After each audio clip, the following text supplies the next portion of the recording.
झुकने से कदापि हमारा अपमान नहीं होता, क्योंकि किसी भी कीमती वस्तु को उठाने के लिए या बड़े बुजुर्गों का आशीर्वाद लेने के लिए हमेशा झुकना पड़ता है। जो बच्चा अपने पिता के चरण स्पर्श करता है वो कभी संपत्तिहीन नहीं होता, और जो माता के चरण स्पर्श करता है वो ममताहीन नहीं होता। बड़े भाई का चरण स्पर्श करने वाला बच्चा कभी भी शक्तिहीन नहीं होता, और अपने बहन के चरण स्पर्श करने वाला कभी चरित्रहीन नहीं होता। और जो बच्चा अपने गुरुजनों का चरण स्पर्श करता है वो जीवन में कभी भी बुद्धिहीन नहीं होता। नमस्कार प्यारे बच्चों, देखो बहुत अच्छी अपडेट है एचएसएससी डी ग्रुप के उन नए बच्चों के लिए, उन पुराने बच्चों के लिए, उन बेरोजगार बच्चों के लिए, कि कल एक लेटर जारी हुआ है। वो लेटर आपके समक्ष है। देखो कि ग्रुप डी की तैयारियां शुरू हो चुकी हैं आयोग द्वारा, और जो नोडल अधिकारी है, जो परीक्षा केंद्र होते हैं उनके लिए एक नोडल अधिकारी होता है, तो उसकी नियुक्ति हो चुकी है। तो जाहिर सी बात है, जब नोडल अधिकारी नियुक्त हो चुके हैं तो आपका जो नोटिफिकेशन है वो आयोग बहुत शीघ्रता शीघ्र जारी करने वाला है। आपका जो एग्जाम है, ये भी मैं आपको बताता हूँ कि आपका जो एग्जाम है, देखो पहले भी जो एग्जाम हुआ था पहले डी ग्रुप का हुआ था। वहां थोड़ी सी एक जो गलती हुई थी वो ये हुई थी कि डी ग्रुप का पहले रिजल्ट आया था।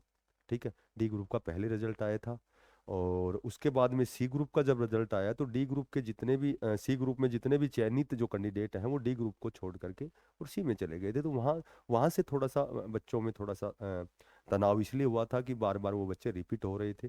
ठीक है, तो आपका जो है, आपका जो इसमें पीछे का दिया गया है कि भाई पिछली बार 21 और 22 अक्टूबर 2023 को हुआ था। 13.75 लाख अभ्यर्थियों ने पंजीकरण कराया था, 8.5 लाख बच्चों ने एग्जाम दिया था। ठीक है, बाकी जो भी कंडीशन है वो आपके सामने है कि तीन चार बार, एक बार आपका 10,997 का रिजल्ट आया, उसके बाद में फिर तीन चार एडिशनल लिस्ट आई हैं। लेकिन बार बार गलतियां वो हुई है कि बार बार वो बच्चे रिपीट होते रहे, सी ग्रुप का रिजल्ट बाद में आने की वजह से रिपीट होते हैं। अब की बार एक बहुत अच्छा जो काम है, अब की बार एक अच्छा जो बहुत अच्छा काम है कि अब की बार जो है वो ऑलरेडी पहले ही जो अधिसूचना जारी हुई थी उसमें उसमें बताया गया था कि यस नो का एक पोर्टल आपके समक्ष आएगा। जैसे मैंने पहले भी बताया था कि जो बच्चा डी ग्रुप में लगना चाहता है कि वो यस करेगा, वो सी में पार्टिसिपेट नहीं करेगा। और जो बच्चा सी में जाना चाहता है, क्योंकि वो डी ग्रुप को नहीं, बहुत से ऐसे बच्चे हैं जिनकी महत्वाकांक्षा बड़ी होती है, जो जो बड़े पदों पर जाना चाहते हैं, लेकिन एक चपड़ासी लगना वो स्वीकार नहीं करते, उनके लिए अस्वीकार्य है। तो वो बच्चा ऑलरेडी डी ग्रुप में नो करेगा, यानी कि पोर्टल में यस नहीं करेगा, और ना करने का मतलब नो है। ठीक है, तो वही बच्चा डी ग्रुप में पार्टिसिपेट करेगा जो पोर्टल में यस करेगा।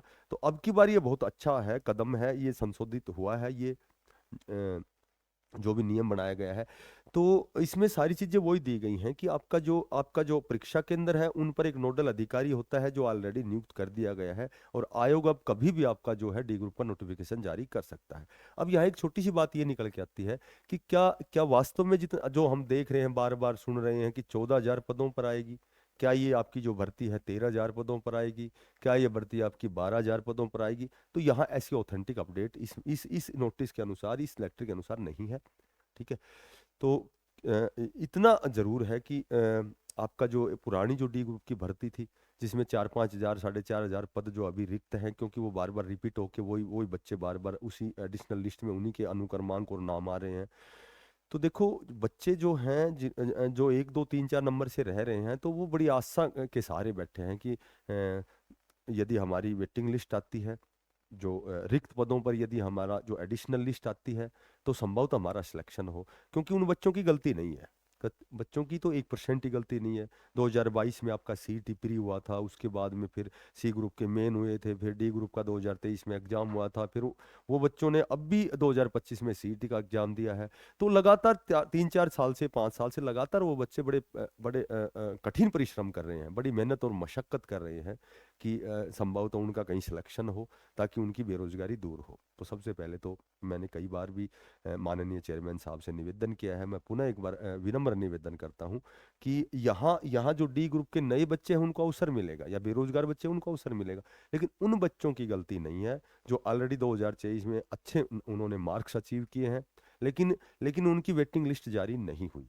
ठीक है, हालांकि बच्चों की गलती नहीं है, सभी को पता है कि भाई वो बार बार जो रिपीटेशन का जो मामला था उसकी वजह से वो गलती, वो त्रुटि हुई है। तो उनसे मेरा विनम्र निवेदन है कि पहले जो पुरानी भर्ती है उनके जो रिक्त पद है, ऐसा ऐसा कमिटमेंट किया गया था कि इसी सीईटी स्कोर के आधार पर 13,657 पदों को फिलअप किया जाएगा। तो यही निवेदन है, विनम्र निवेदन है, हम्बल रिक्वेस्ट है, प्रार्थना है कि पहले उन पदों को पूरा भरा जाए उसी सीईटी बेस पर, ताकि जो बच्चे हैं जिन्होंने जिन्होंने बहुत अच्छा प्रयास किया था। देखो कई बार हम प्रयास करते हैं लेकिन उसका परिणाम जब हमारे अनुकूल नहीं आता है तो कहीं के हमें बड़ा तनाव होता है, और हमारे ये कह सकते हैं कि उससे बच्चे क्या है कि नेगेटिव भी होते हैं, नकारात्मक भी होते हैं। तो उनसे मैं निवेदन करूंगा कि पहले जो है इनकी जो वेटिंग लिस्ट है ये भी चाहिए, चाहिए नोटिफिकेशन पहले आए, चाहे बाद में डी ग्रुप की एडिशनल लिस्ट निकाले, लेकिन उन बच्चों को तो उसी सीईटी बेस पर ही भरा जाए, जहां तक मैं समझता हूँ। क्योंकि 4 से 5 साल की तैयारी जो है एक चपरासी पद के लिए बहुत बड़ी तैयारी होती है, और उन बच्चों ने अपने आप को सिद्ध भी किया है, लेकिन वो रिपीटेशन की वजह से वो बच्चे कहीं न कहीं वंचित रह गए नौकरी से। तो उनकी एडिशनल जो लिस्ट है, हालांकि हालांकि जो उच्चाधिकारियों द्वारा बार बार बच्चों को आश्वस्त भी किया गया है, बच्चे अपना कार्य जारी रख रहे हैं, बार बार मिल रहे हैं, बार बार बड़े उच्चाधिकारियों से मिलते हैं, तो उनको आश्वासन दिया भी जाता है कि भाई इस दिशा में आपका काम चला हुआ है।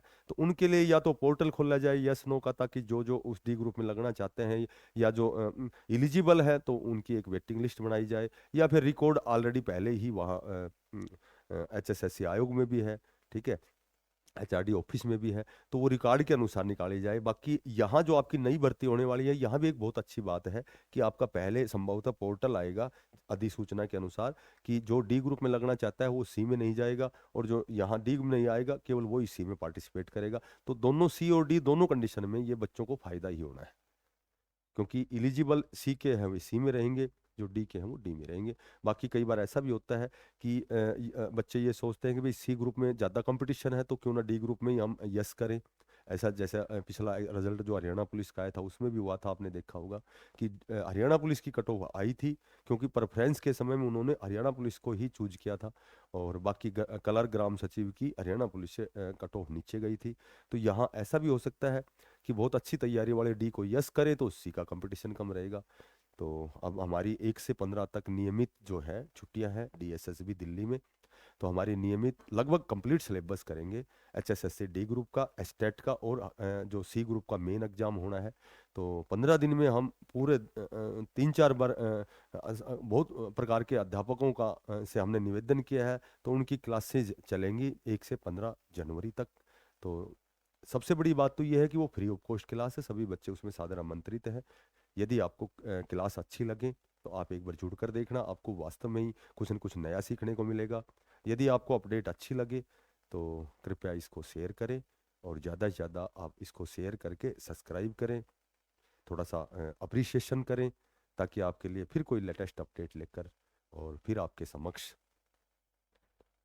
हम शेयर करेंगे। तब तक के लिए सभी बच्चों को बेस्ट ऑफ लक है, सभी को धन्यवाद और राम राम।